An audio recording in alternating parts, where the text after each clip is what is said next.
Hello दोस्तों, स्वागत है आपका अपने YouTube channel next gen S2 में। आज की इस वीडियो में हम शुरू करने जा रहे हैं क्लास 10th मैथ्स का chapter number 3।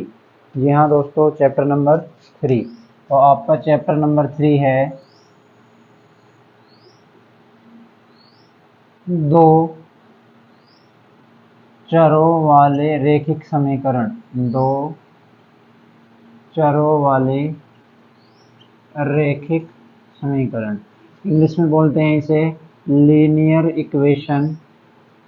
Linear equation in two variables. तो दोस्तों मैं बता चुका हूँ आपको पहले ही, वेरिएबल्स मीन्स होता है यानी चर। वेरिएबल यानी चर मीन्स ए टू जेड, यानी ए टू जेड मीन्स ये वेरिएबल या ये चर ऐसे होंगे जिनकी हमें वैल्यू फाइंड करनी पड़ेगी, और ये ए बी सी डी कुछ भी हो सकते हैं। दो चीज़ें होती हैं, चर और अचर। अचर संख्याओं में आपको मिलती हैं गिनतियाँ 1 2 3 इस तरह से, और चर में मिलते हैं आपको अल्फ़ाबेट्स। तो दोस्तों जितने चर पद होते हैं उन समीकरणों को हल करने के लिए उतने ही समीकरणों की आवश्यकता होती है। यहाँ पर हमने क्या लिखा है, दो चर वाले रेखिक समीकरण। तो इन दो चर वाले रेखिक समीकरणों में दो पद ऐसे होंगे जिनका मान हमें ज्ञात करना है।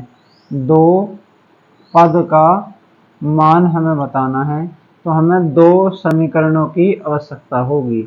दो समीकरणों की आवश्यकता कैसे पता चला? जितने भी वेरिएबल्स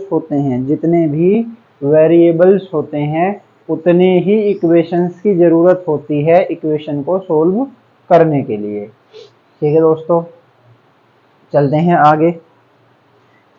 इन समीकरणों को हम कैसे हल कर सकते हैं? ठीक, इन समीकरणों को कैसे हल कर सकते हैं उससे पहले हम ये जानते हैं, क्या जानते हैं कि इसका आदर्श रूप होता है A X plus B Y plus C बराबर 0, जहाँ पर ए क्या है, आपका एक्स का गुणांक है, बी क्या है दोस्तों, वाई का गुणांक है, बी वाई का गुणांक है, और सी क्या है दोस्तों, सी अचर पद है। सी क्या है जी, अचर पद। एक्स का गुणांक, वाई का गुणांक और अचर पद। अगर मैं इसका एग्जाम्पल लूँ तो एग्जाम्पल बन सकता है 2x plus 3y plus 3 is equal to 0। यहाँ पर एक वेरिएबल x है, एक वेरिएबल y है। ये आपके कोफिशिएंट या गुणांक है, और ये कांस्टेंट टर्म यानी अचर पद है, ये टर्म है। ठीक है दोस्तों, ये हुआ आपका एग्जाम्पल, ये हुआ दो चर वाले रेखिक समीकरण। आगे दो चर वाले रेखिक समीकरण या रेखिक समीकरणों को हम दो तरह से हल कर सकते हैं। एक है आलेखीय विधि। कौन सी दोस्तों? आलेखीय विधि। आलेखीय विधि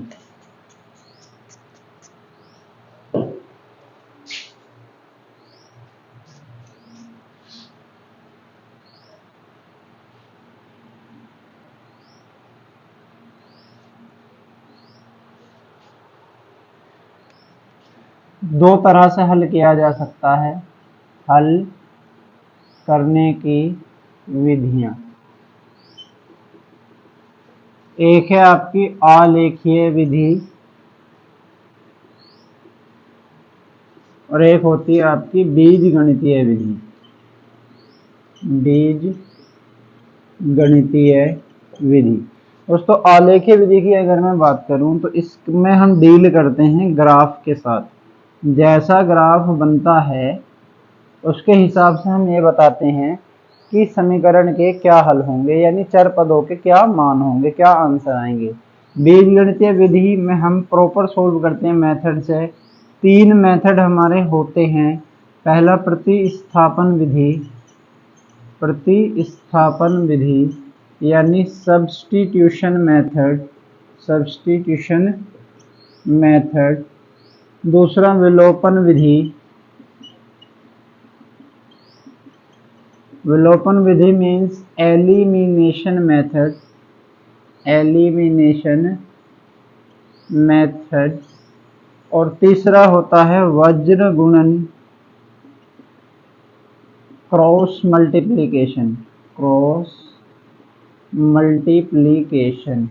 ये हमारे सिलेबस में दोस्तों है नहीं, तो हमें ये पढ़ना है कि बीजगणितीय विधि से यानी प्रतिस्थापन विधि से कैसे समीकरण को हल करेंगे, विलोपन विधि से हम कैसे हल करेंगे।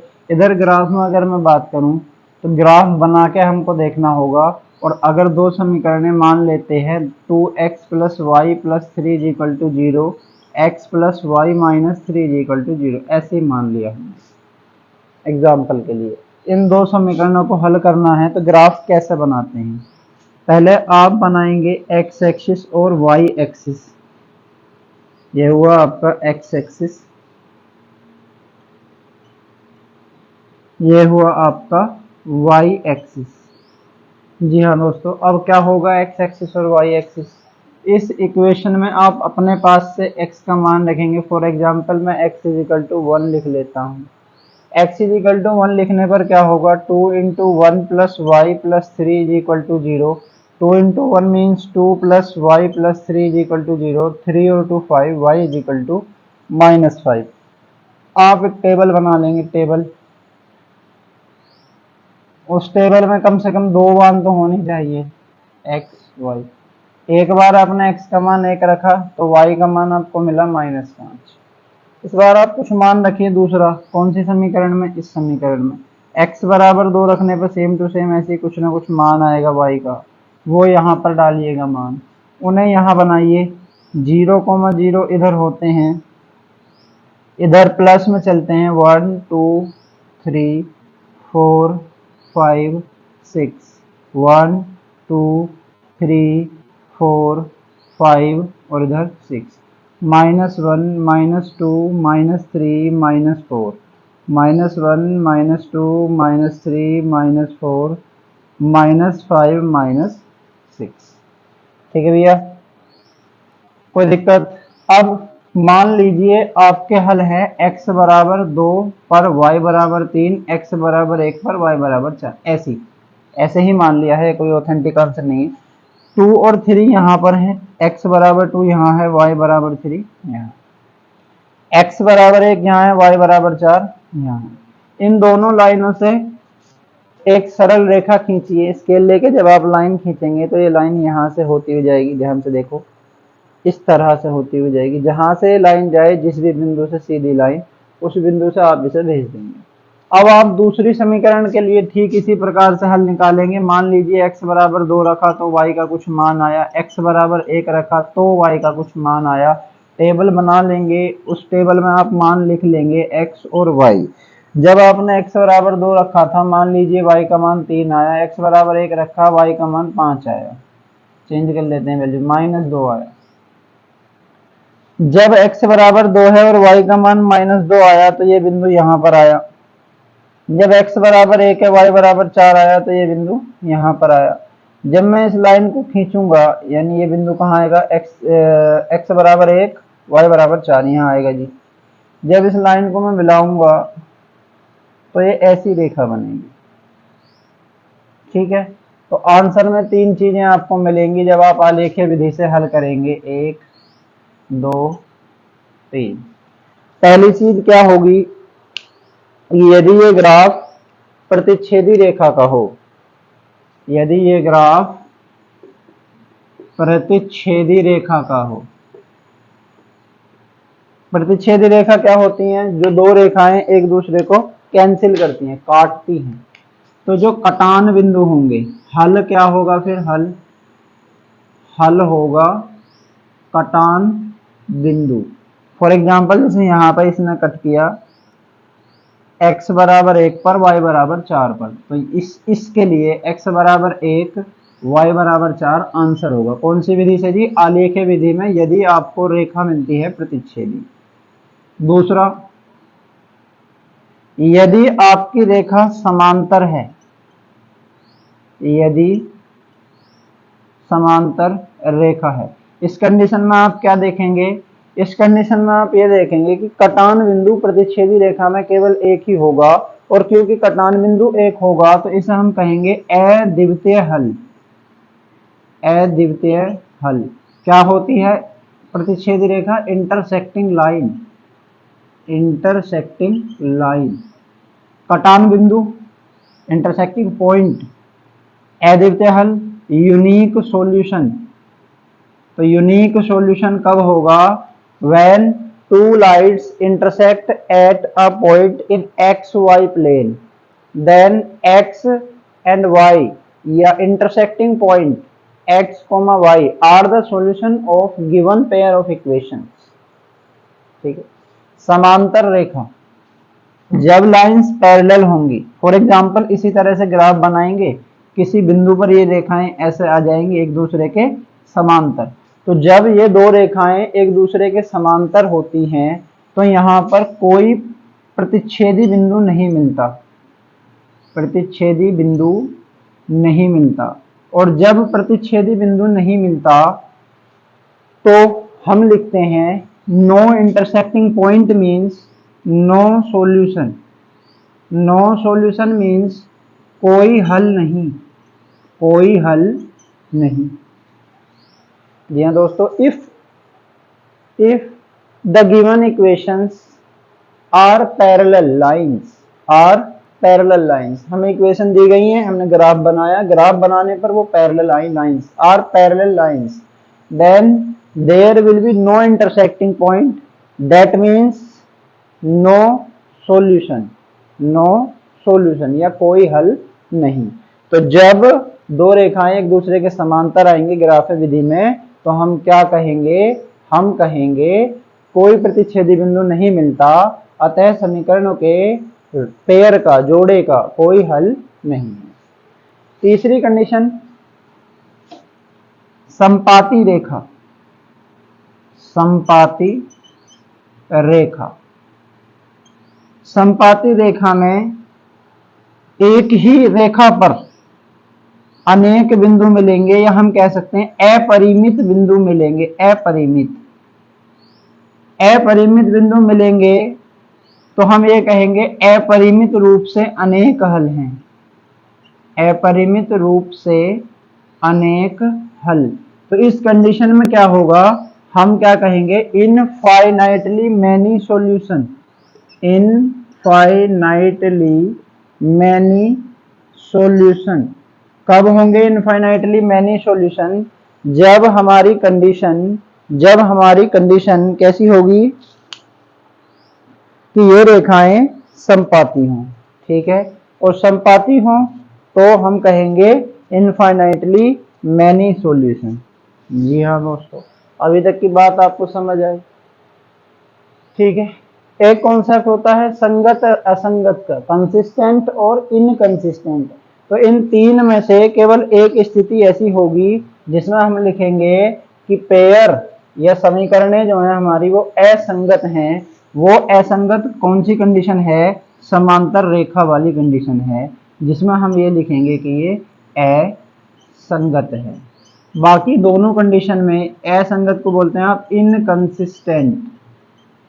ठीक है, और बाकी दोनों कंडीशंस में यानी इसमें भी क्या होगा? इसमें कंसिस्टेंट यानी संगत, कंसिस्टेंट मीन्स संगत, इसमें भी संगत। ठीक है, कंसिस्टेंट एंड डिपेंडेंट आएगा इसमें, यानी संगत एवं आश्रित। ये हुआ आलेख्य विधि से हल करना। ठीक है दोस्तों, अब हम बीजगणितीय विधि से ये पता कर सकते हैं कि इंटरसेक्टिंग लाइंस हैं, पैरेलल लाइंस हैं या कोइंसिडेंट लाइंस हैं, ये हम पढ़ेंगे। ठीक है, तो मैं इसे मिटा देता हूँ, आप नोट कर लीजिए आलेख्य विधि में क्या क्या होता है। पहले लिखिए, प्रतिच्छेदी रेखाएं अगर आती हैं तो एक कटान बिंदु होता है, और एक कटान बिंदु होने से क्या होगा भैया? एक हल, अद्वितीय हल।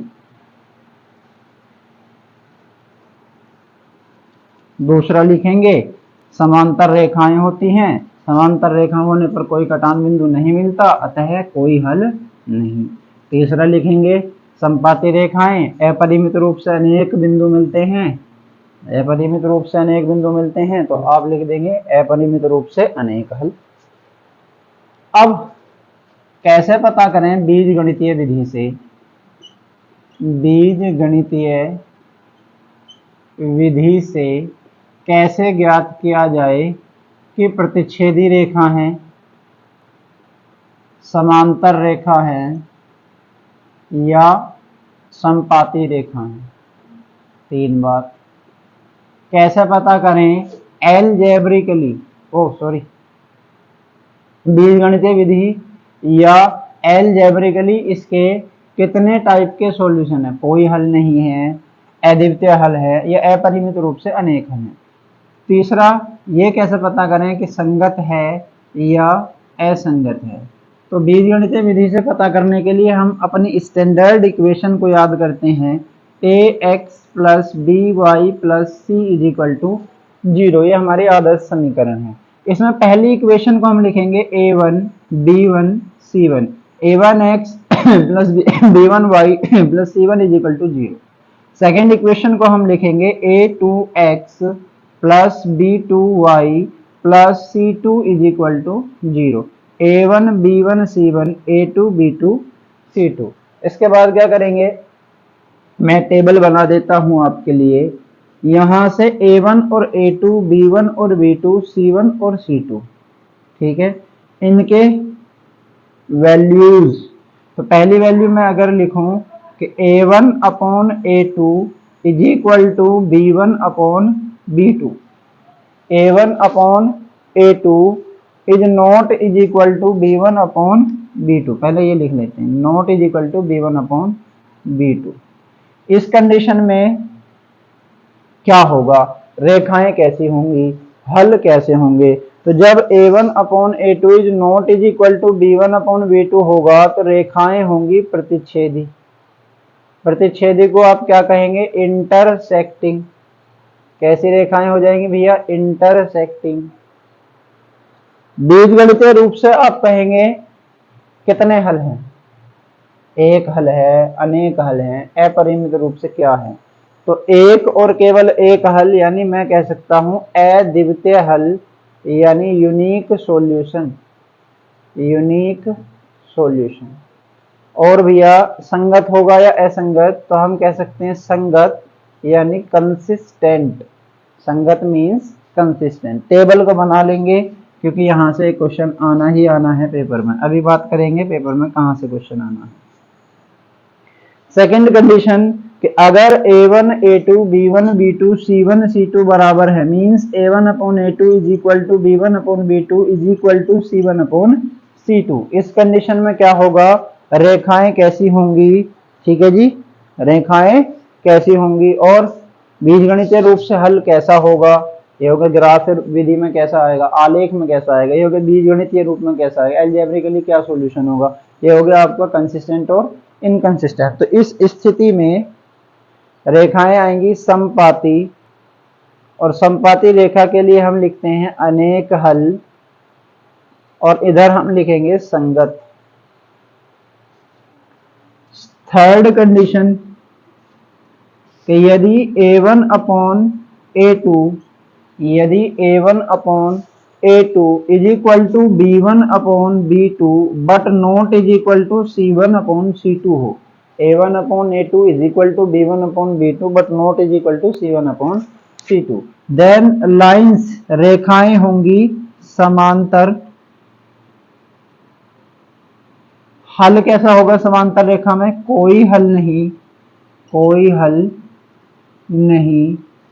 संगत होंगे कि असंगत होंगे, याद रखेंगे समांतर रेखा में असंगत होते हैं। ठीक है दोस्तों, ये हुआ आपका इंट्रोडक्शन इस चैप्टर का। 3.1 एक्सरसाइज हम करने जा रहे हैं अब। 3.2 एक्सरसाइज में सब्स्टिट्यूशन मेथड सीखेंगे, 3.3 एक्सरसाइज में एलिमिनेशन मेथड सीखेंगे। ठीक है, तो दोस्तों चलिए शुरू करते हैं एक्सरसाइज 3.1। निकाल लीजिए एनसीईआरटी। एनसीईआरटी से अलग क्वेश्चन हम प्रैक्टिस में करते हैं ना, पहले बता देता हूँ इस चैप्टर से क्या क्या क्वेश्चन आते हैं, कैसे कैसे क्वेश्चन आते हैं। तो इस चैप्टर से एक क्वेश्चन तो यही आता है कि जो मैंने अभी टेबल बनाई है उस टेबल से a1 a2 b1 b2 c1 c2 के रिलेशन का क्वेश्चन। ठीक है, अगर इंपॉर्टेंट क्वेश्चन इंपॉर्टेंट टॉपिक की बात करूं तो एक क्वेश्चन तो हुआ रिलेशन से, संबंध से। कौन से संबंध से? A1 A2 B1 B2 वाले संबंध से। एक क्वेश्चन आप मान के चलेंगे जो आपके इक्वेशन बनाने के हैं, इक्वेशन बनाना, ये वाला क्वेश्चन इंपॉर्टेंट है, ये वाला क्वेश्चन इंपॉर्टेंट है। प्रैक्टिस कहाँ से करेंगे? प्रैक्टिस मैं कराऊंगा, एनसीईआरटी करेंगे और प्रैक्टिस करेंगे। थर्ड क्वेश्चन है इक्वेशन सोल्व करना। तो जब इक्वेशन बनाकर सोल्व करेंगे तभी तो ये वाला क्वेश्चन हो पाएगा। तो पहले इक्वेशन सोल्व करना मैं सिखा दूंगा, फिर इक्वेशन बनाना और सोल्व करना सिखाऊंगा। यहीं से इंपॉर्टेंट क्वेश्चन भी कवर हो जाएंगे। तो अब मैं चलता हूँ एनसीईआरटी की 3.1 एक्सरसाइज पे।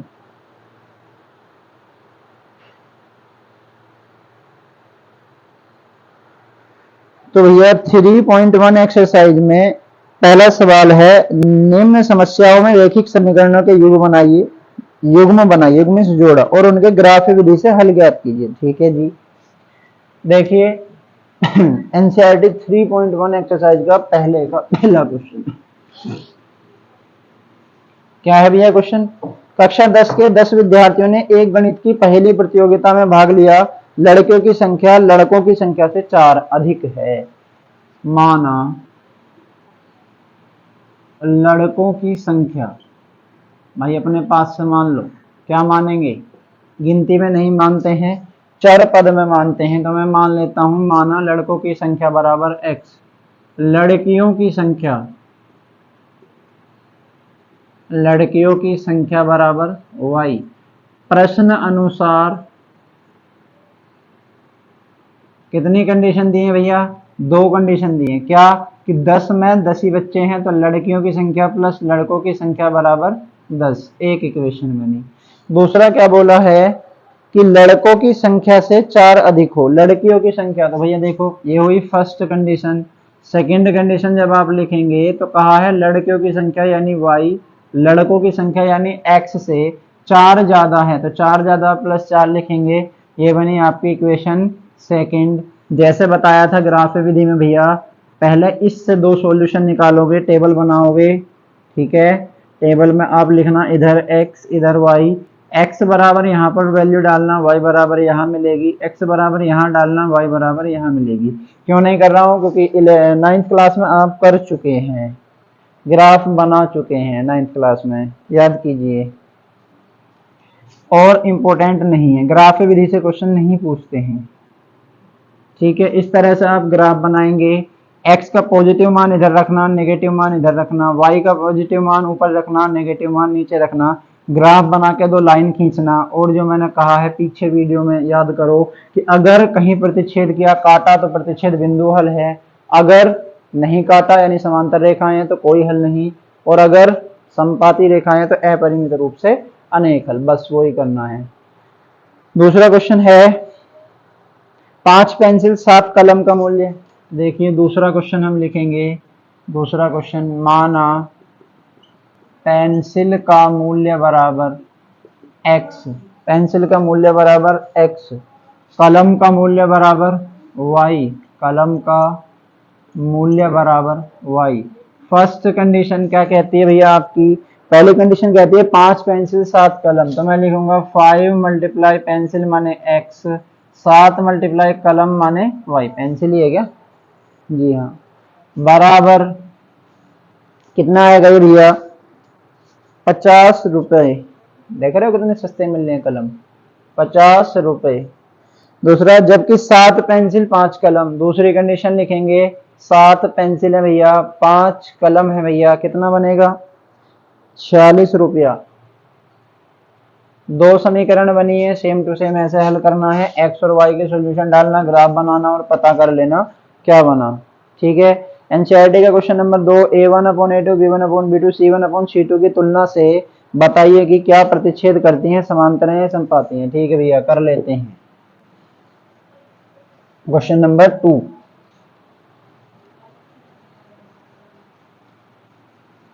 तो आपका क्वेश्चन नंबर 2 क्या है भैया? क्वेश्चन नंबर 2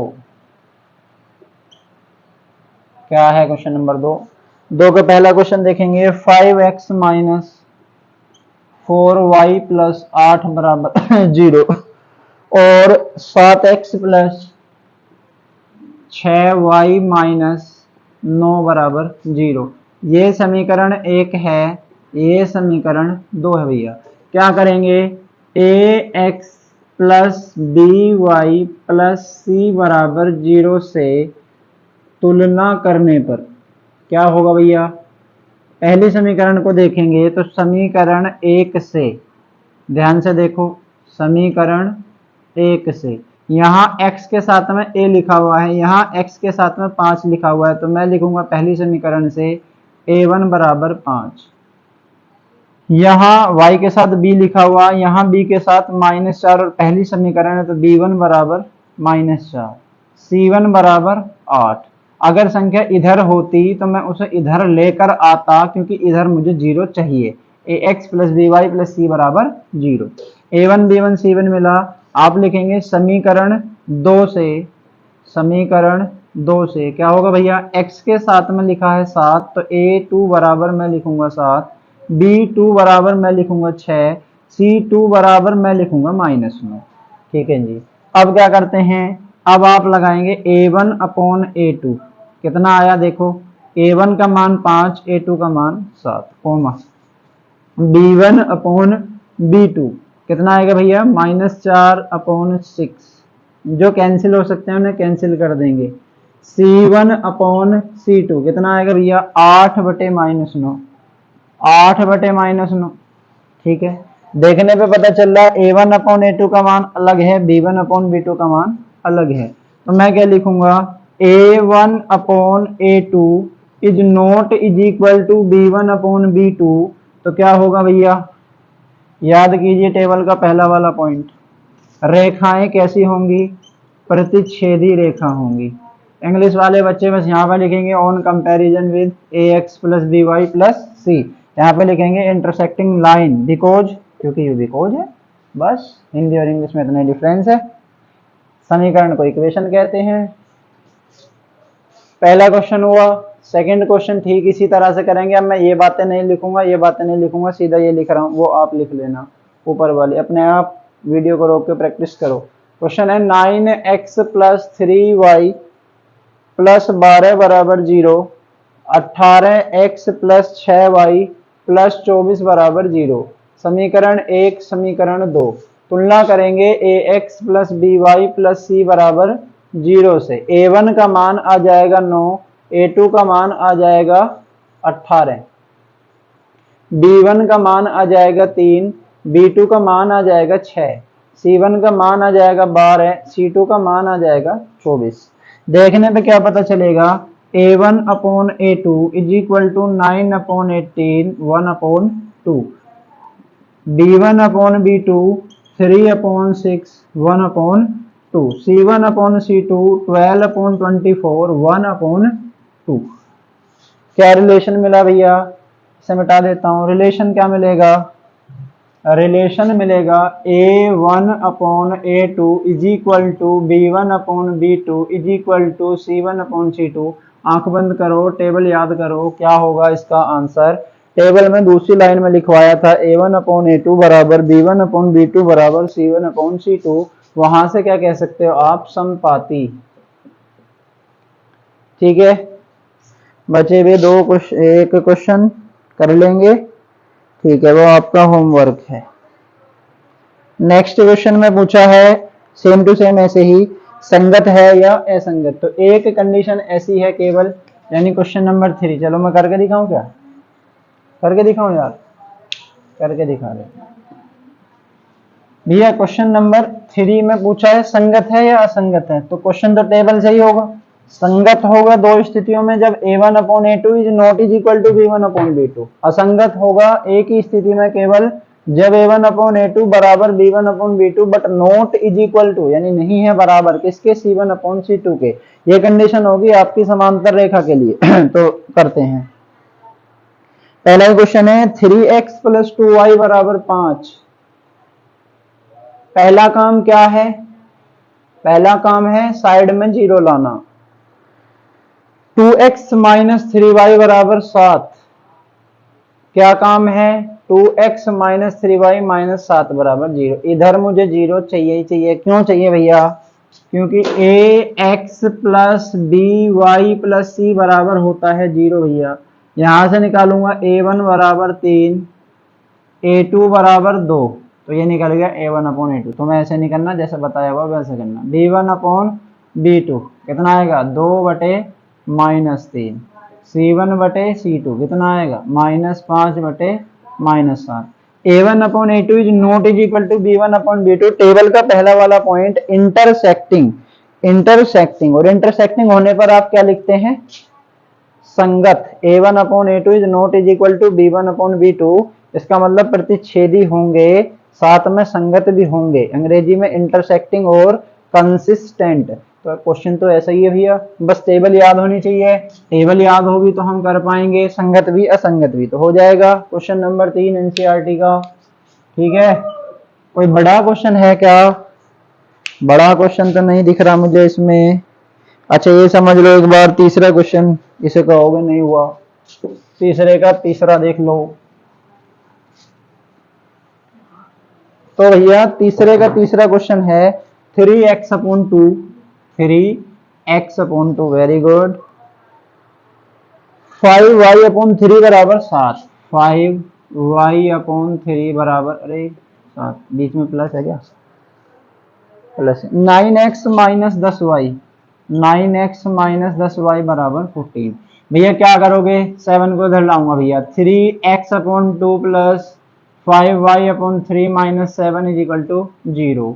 इसमें क्या करोगे 9x minus 10y minus 14 is equal to 0। ये क्या हो जाएगी इक्वेशन फर्स्ट, ये क्या हो जाएगी इक्वेशन सेकंड। अब क्या होगा भैया अब ये होगा भैया ax plus B Y plus C बराबर 0 से तुलना करने पर, क्या करेंगे भैया तुलना करने पर a1 बराबर कितना आएगा, कई बार बता चुका हूं, x के साथ जिसकी गुणा है, तो x के साथ किसकी गुणा है देखो जरा ध्यान से, a1 बराबर 3/2, b1 बराबर 5/3, c1 बराबर -7, इधर से देखोगे a2 बराबर 9, b2 बराबर -10, c2 बराबर -14, -14।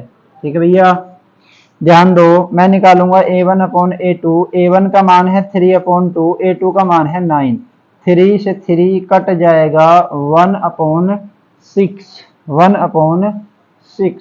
b1 अपॉन b2 निकालूंगा भैया, आप नीचे करना, b1 अपॉन b2 5/3 मल्टीप्लाई -10, 5 दूनी 10, कितना आएगा भैया -1/6।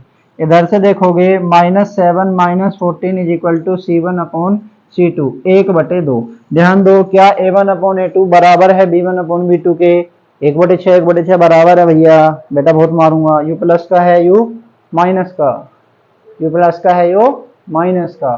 तो केवल न्यूमेरिकल वैल्यू नहीं देखनी है, चिन्ह भी देखना है। तो चिन्ह देखने से पता चलेगा, क्या पता चलेगा कि a1 upon a2 is not is equal to b1 upon b2। That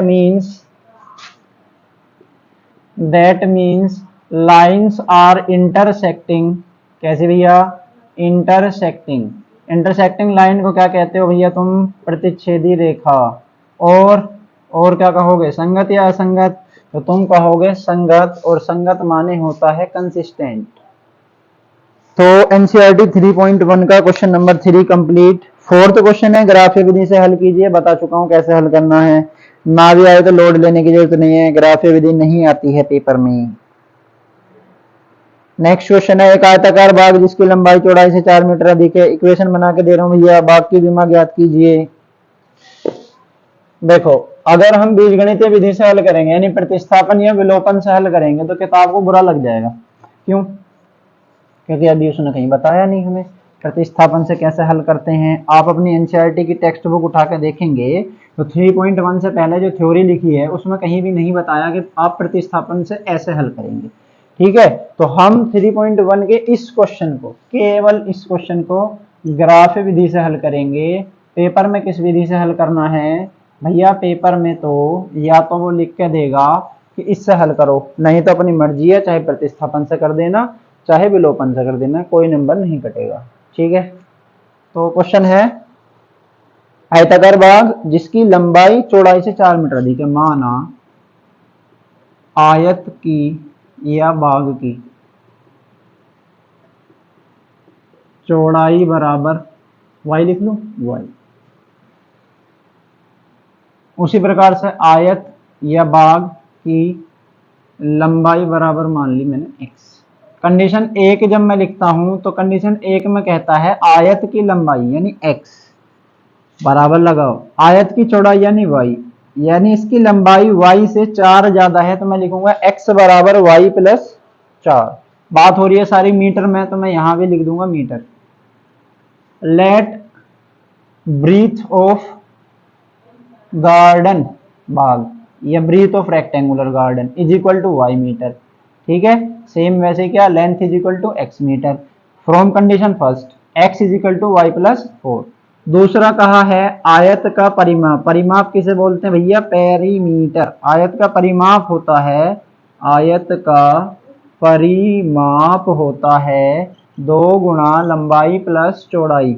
खोपड़िया लगाओगे तो परिमाप को कहा है अर्ध परिमाप। अर्ध माने होता है आधा, तो कट के फॉर्मूला बन गया लंबाई प्लस चौड़ाई। ओहो, तो लंबाई प्लस चौड़ाई बराबर कितना आएगा x प्लस वाई। क्वेश्चन में कितना दिया है 36 मीटर। Equation second.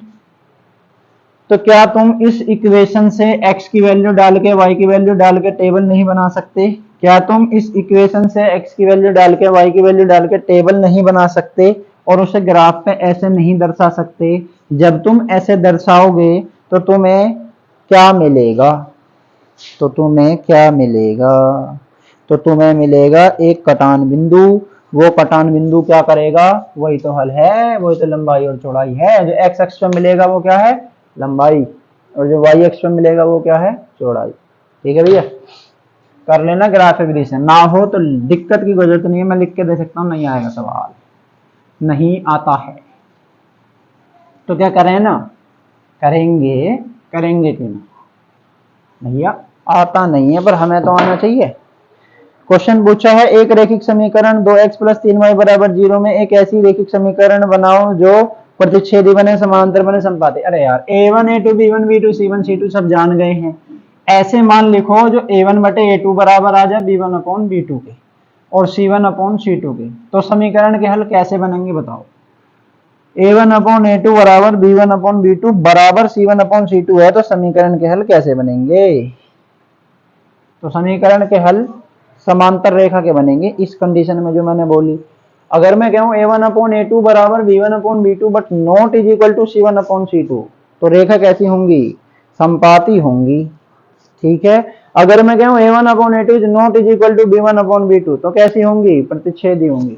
तो क्या तुम इस समीकरण के लिए 2x प्लस 3y माइनस 8 बराबर 0, तुम्हें कंडीशन लिखनी है a1 upon a2 is not is equal to b1 upon b2। यानी तुम कह रहे हो a1 बटे a2 का मान कभी भी b1 अपॉन b2 के बराबर ना आवे।